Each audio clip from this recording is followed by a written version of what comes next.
Hello there. Welcome to Wells Television, where we connect our world to wholesome content that is suitable for every single person. My name is Bolanle Ayola. Today we'll be speaking with an educator, the state coordinator of the Association of Christian Schools International. She's also the director of schools, Golden Burial Primary and Secondary School, Pastor Mrs. Bolade Akharume. But before we get to her, have you subscribed to Wells Television on YouTube? If you have not, click the subscribe button now and also click the notification bell right next to it. It will definitely give you updates when we have our programs updated. My guest today is Pastor Bolade Akharume. Hello, ma. Good afternoon, Mrs. Oduekun. Good afternoon, everyone, and everyone out there watching us live from Wells Television. All right, thank you so much for joining us today. My pleasure. Now, to our dear viewers, on this show today, or on this short interview today, we're going to be talking about a couple of things that have to do with education. You're welcome once again. My name is Bolanle Ayola. So, ma, let's first start with ACSI, an association of Christian schools. You know, we have so many associations. Yes. What, brought about the need for an association of Christian schools? Okay, thank you very much. Just like you have stated, it's Association of Christian Schools International, an affiliate, an affiliate group with an international connection from Colorado in the US down to Nigeria and then to Oyo State. Now, of course, education is general for all of us, but we all know that there are some aspects of education that you really need to go into specifics, like that we have Arabic education and we have the Bible. So for people of like mind, apart from the curriculum, there is need for us to be able to also integrate a biblical principle into whatever we are teaching, so that as we teach our children, they will have a balanced view in their education, in their learning, and in their disposition to whatever they do. What is the, basic things? What are the things that you see and say, this school is a Christian school, other than maybe the name of the school?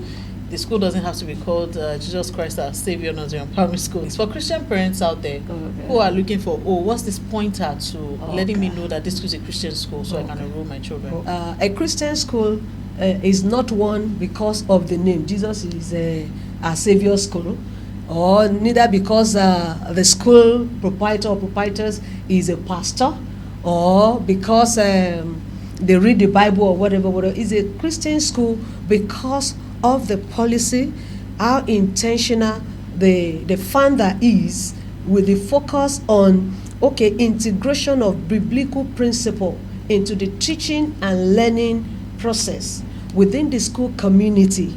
How the children will be raised, it will be stated in the policy. What instructions will guide our operation as a school. Like now, if you say, this is a Christian school, now you can't say this is a Christian school and then at the end of the day you say, we can do anything, because Christianity, to the best of my knowledge, we still have Christianity as Christianity. It does not matter what is happening out there. There are some things expected of Christians, and teaching learning process is about mentoring, is about modeling. So we see it as we see our classroom as an extension of the church, to further strengthen the instructions coming from the church. And then by the time we reiterate, and then we now guide them on what to do. They know that what I'm hearing from home is not different from what I'm hearing in the church. And of course, there is a coloration of that in my teaching learning process in the school. We choose our textbook by the grace of God. You understand? We check textbooks. This textbook, this is a literature textbook. If a literature textbook is talking about something that will not support their faith, we won't read such textbook. Anything that is against the morals, we won't do it. So we guide them, principles of life, moral upbringing, living to love every other person, accept other, respect people's perspective and views, and then be responsible citizens. You understand? And that's part of the things, even when, we all know the history of education. It started with the church, whether we like it or not, and cascading to other area. Oh, it's beautiful, but then we shouldn't lose that touch, because that is where education started from. Recently, the federal government, came up with a new policy that's going to affect all schools. Okay. Now, basically, just to summarize what this policy is all about, is that there's going to be a standard across all schools, be it private schools, across all schools. There's going to be unified curriculum across all schools. So this basically means resumption dates are going to be the same, examination dates are going to be the same, textbooks, subject curriculums are going to be the same. Across state government schools, we have, for example, both religions, being taught, CRS and IRS. What do you perceive will be the stance or the take of the Christian schools? There is no problem about that. It is a welcome thing. We will even be delighted to see that happen, as long as it's giving us what we need. Because whatever curriculum that will not cater for the need of the hour regarding the students we have these days, looking at technology, looking at level of development, if the curriculum is structured to take care of that, even the future world of work, we are open to it, because we are all looking for progress. It will even be a delightful thing to have something like that. But I will implore the government that before ratification, before they finalize, they should endeavor to get experts, not just, of course we have curriculum experts, but I desire that people who have the first-hand contact and interaction with the student, classroom experience, who are having classroom experience and interaction with them, be also brought forth to say one or two things that will guide at least the finality of whatever it is that will come. If it comes and caters for the technology need, we are digitally, we are moving on digital space, takes care of the next world of work. I won't expect that any curriculum will come now and say typing and shorthand is compulsory for all school. That will be absolutely obsolete. If it's something that we take care, because we are already also agitating for a review of our curriculum. Is long overdue. Some courses have to be reviewed, and if some universities are already taking the step, reviewing their courses, and if they are doing that, then the subject combination that will lead them into such courses should prepare the student for such study. Where they are studying AI, where they are having digital space study, designs, technology, innovation, and all that, and then what we are teaching them is what will not lead them anywhere. Yes, that's it. A school where where they don't have computer, where students can't write. Now exams are going to be CBT. All right. So if students are going to write the next GCE, going by the information we have, January, that is WAEC. The WAEC in January, that's the one we call GCE before. Now in January it's going to be CBT, all through and total. So if that will happen, then it is important that they all be exposed to computer. In a school where they don't have computers, or they have only one or two, and you said by January, which is less than 6 months, they will all be writing CBT. It will be an inequitable venture rather, to say they should go and write such exam when they are not trained or prepared to use the computer. Very true. We've talked about the students, the school. Let's talk about those who make the students, the teachers, the educators, because oftentimes the focus is placed on the students. However, are the teachers equipped to teach these children? Now, the SCSI is having an educator summit soon, on Thursday, this August. Can you tell us what it's about? Okay, of course, Association of Christian Schools International, one of the things we're passionate about is the training, retraining, networking of our teachers coming together to see, what is on. Anything that as life grows, and education has life in it, because it has to do with human being. It grows, is growing. You can imagine CS that time, that is cesarean section for doctors and families. When they say, oh, your wife is going to go on cesarean section, the man will first run to one People think it's a death sentence. But now, even our people today, they opt for it. I don't want stress, I want CS. It is because of the level of research, level of training, level of invention and growth. And the same thing has to do with education. And anything that must grow must have life coming into it, must take care of trend, must look at what is on. And that is what we are passionate about in ACSI. We look at what is happening, we try to address issues, and then propose solution, get our educators to connect. Like this one is even a special one now. It's special in the sense that it's going to, if you look at it, is bringing proprietors together, bringing our management staff, our administrative staff, our teaching staff, everyone. Like I have been calling schools and I've been telling them, please, anybody that will start the journey of next session with you must be in this conference with you. So that when you write it on the board, everyone that read it will run with it. That's what is said in the book of Habakkuk.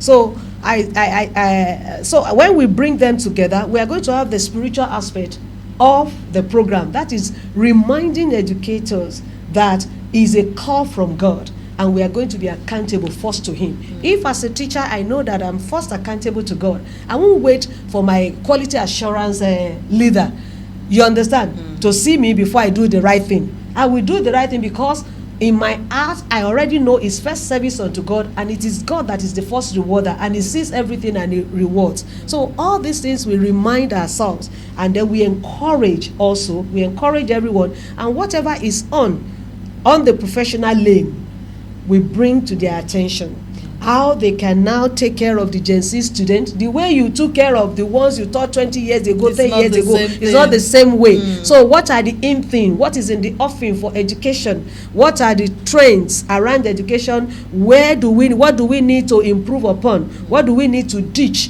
What do we need to develop on? What do we need to embrace? What do we need to readdress? So all these things we try to do in ACSI, and that is coming on Thursday by the grace of God. Thank you. And we have seasoned a professional and of course a man of God to also bring us the word of life. Thank you so much, Ma. And might I say to our dear viewers, if you're wondering, oh my goodness, I'm not in Ibadan, oh, I'd like to be a part of this, don't worry. Wells Television is going to make that dream come true, because you can follow every single moment of the Educator Summit from the ACSI right here on Wells Television. Now, before we wrap it up, what is one thing, something that obtains in the education sector that you wish that, I just wish this thing wasn't happening? I just wish this thing would stop. Okay. I will look forward to a collaboration that is progressive between the government and the private school operators, because that's where I operate from. I can speak from my angle. I look forward to a healthier relationship that is intentional, a bit more intentional, that is progressive, that is focused and practical to address issues, that we are there to collaborate with the government and not to compete with the government. And then resources be made available, even if they are coming at a cost that will not break our purses.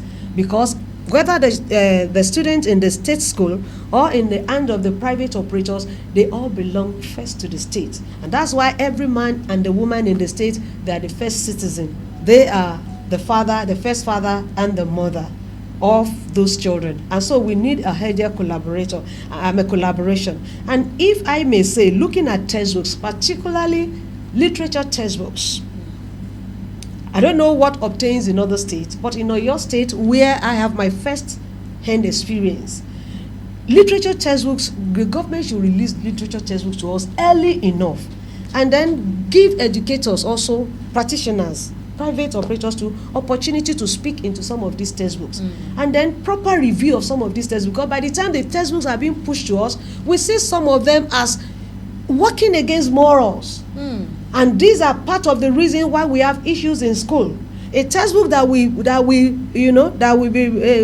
project a beautiful story with coloration of witchcraft or same-sex marriage or interaction. And then when you read with imagination, we think in picture. and then they want to see.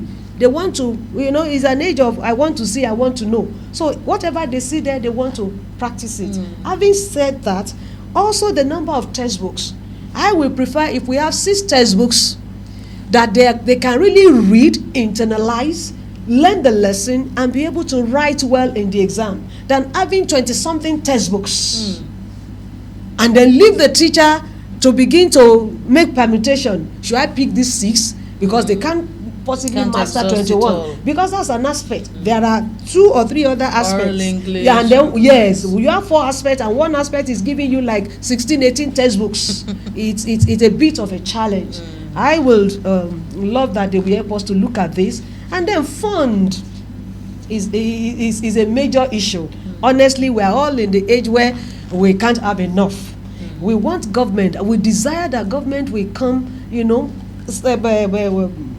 have audience with the private operators and see where they can come in to help us, so that at the end of the day, whatever we are doing, we will be able to do, and we will continue to enjoy it. Because if it continues like this, I won't want to say more than that. It is well. Thank you so much, Ma, for Thank you very much. us with your presence Thank here you, at thank World you, Television.